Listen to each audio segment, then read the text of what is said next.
മലയാള സിനിമകളുടെ സൂപ്പർ താരമായ മകൻ തിളങ്ങിയപ്പോഴും സിനിമാ ലോകത്തിൽ നിന്ന് എപ്പോഴും അകലം പാലിച്ച വ്യക്തിയായിരുന്നു അദ്ദേഹത്തിന്റെ അമ്മ ശാന്തകുമാരി.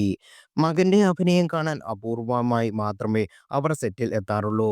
മാത്രമല്ല, മകന്റെ എല്ലാ സിനിമയും കാണാൻ ശാന്തകുമാരി തയ്യാറായിട്ടില്ല. ഒരിക്കൽ ഇതിനെക്കുറിച്ച് ശാന്തകുമാരി അമ്മ തന്നെ തുറന്നു പറഞ്ഞിരുന്നു. വർഷങ്ങൾക്ക് മുമ്പ് നൽകിയ ഒരു അഭിമുഖത്തിലാണ് മകന്റെ 3 സിനിമകൾ തനിക്ക് കാണേണ്ടെന്ന് ശാന്തകുമാരി അമ്മ പറഞ്ഞത്. കിരീടം, ചെങ്കോൽ, താളവട്ടം തുടങ്ങിയ 3 സിനിമകളാണ് അവ. കിരീടും ചെങ്കോലും താൻ കാണില്ലെന്നും അത് ഭയങ്കര കഷ്ടമാണെന്നും താരത്തിന്റെ അമ്മ പറഞ്ഞു. "ആടെയൊക്കെയാണ് തനിക്ക് കാണണ്ട. ചെങ്കോൽ താൻ കണ്ടിട്ടേയില്ല. കിരീടം ആദ്യം കുറച്ച് കണ്ടു. പിന്നെ തനിക്ക് കാണണ്ട. താളവട്ടവും കണ്ടില്ല. അതൊന്നും കാണുകയില്ല.